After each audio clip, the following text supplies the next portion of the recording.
We're here at the General Longstreet Museum and we're gonna check it out. This is an awesome place. I saw this on Google Maps, I saw some photos, and I said I have to go here and check this out since I'm already here. So we're talking Civil War here with Kelly Ford at the Longstreet Museum in Tennessee.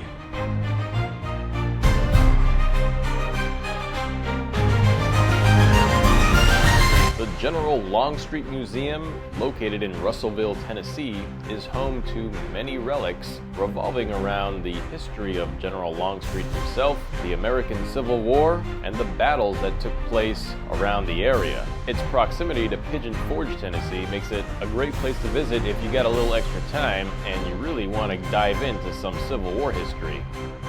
So that's an 1842 Springfield. I'll tell you what, that deer would have to stand really still.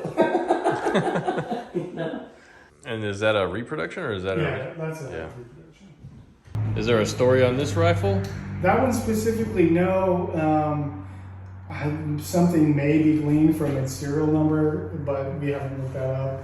But just generally speaking, it's a fairly common Confederate weapon imported from Tower. It's an infield. This one was made in 1862, so it's pretty general, middle of the road, manufactured in 62 and imported to the Confederacy probably in 63. So he just dropped the cylinder, loaded? Yeah. He was probably trying to reload and he was fumbling it, and when you mount it and you drop it in the grass, it's gone. Yeah, you ain't gonna pick it up when you're on horseback. There have been a few revolving cylinders found around, mostly like Mossy Creek and Dandridge. There are 35 boxes of boots and shoes that we have. These were the notorious mold growers with, the humidity, but with the new climate control, we're working on getting all 35 boxes out. And it's various types of boots and shoes. So you're telling me that somebody cut somebody's leg off? No, well, not their leg. They just cut the boot off of their foot. Okay. Maybe their foot was too swollen. So they cut the front panel off jaggedly, and then once it's cut off, it's thrown away.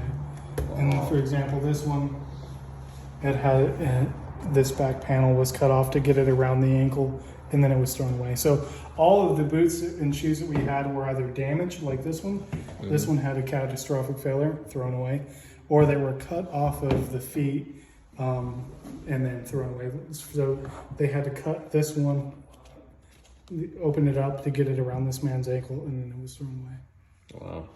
So that's why they had a boot shortage, huh? Wow. Oh, look at this.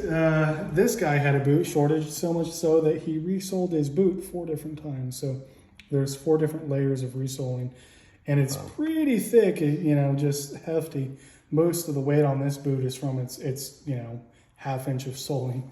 And we see that a lot on a lot of these originals. So this one has had 3 soles on it, and again, it's thick and heavy. This one's the outlier, and most of them, it's very dainty, very thin. It's probably a government manufacturer boot that's cheap and, thin.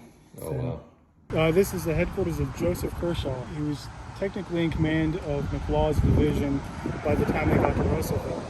But a few weeks after they were camped here, he handed it over to General Wolford and assumed control of his brigade again.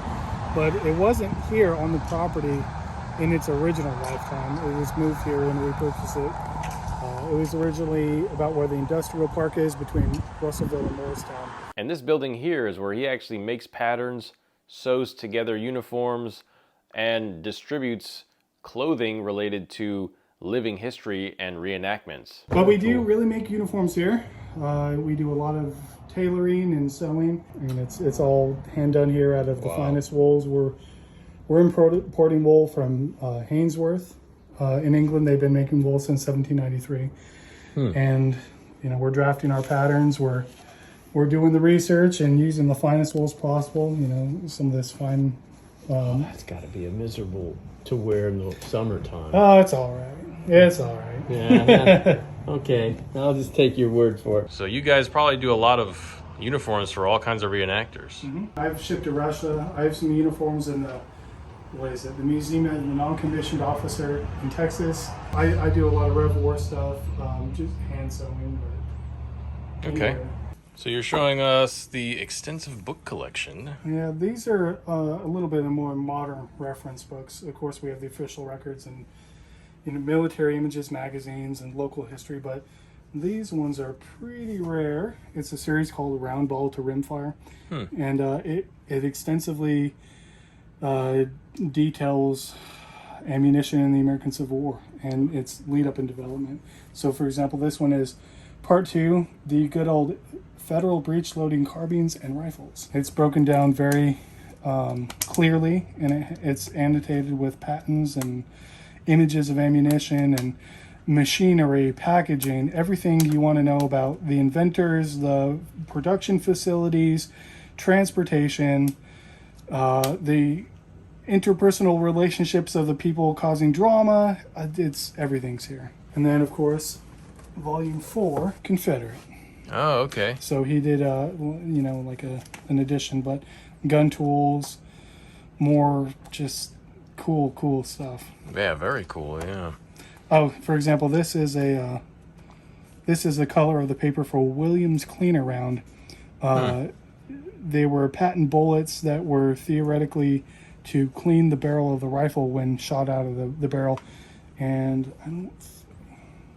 See, they have a zinc washer, or they have a disc that pushes a zinc washer compressed, and the zinc washer scrapes the inside of the barrel.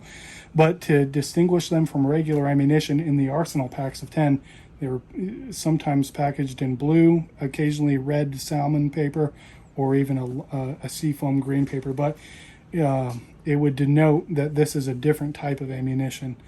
And they eventually discontinued that because soldiers didn't like the Williams Cleaner Round, and they would just throw them away. But really good books. They're expensive, so it's not too often you get to see a full set of them. We have reference books on uniforms, equipment, general history from the Civil War, of course the official records, and a full set of the Confederate veterans magazines that have been compiled into volumes.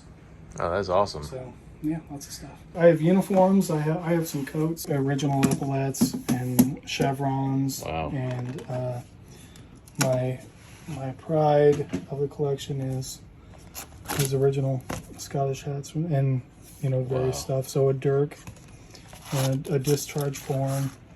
That's incredible. And then so this it lived like this for most of its life, and it says, P.S. Please take this good care. I'm in Virginia and going into battle tonight. Wow. It is an enlistment form. Really? And I've tracked this guy down, Benjamin Barnett. He was a pretty normal guy, young guy. He survived the entire war. He was here in East Tennessee. I found him on a lot of the muster rolls, a lot of the clothing equipment issues where he would sign for like a new hat, a new pair of pants. And he seems to be a pretty, active guy after the war in the Veterans Organization, but he saved his enlistment form for us, Dave Joy. That is awesome. The awesome amount of Civil War history and history related to the area is just phenomenal in this museum. Definitely go check it out if you're in the area. Go check out their website, longstreetmuseum.com.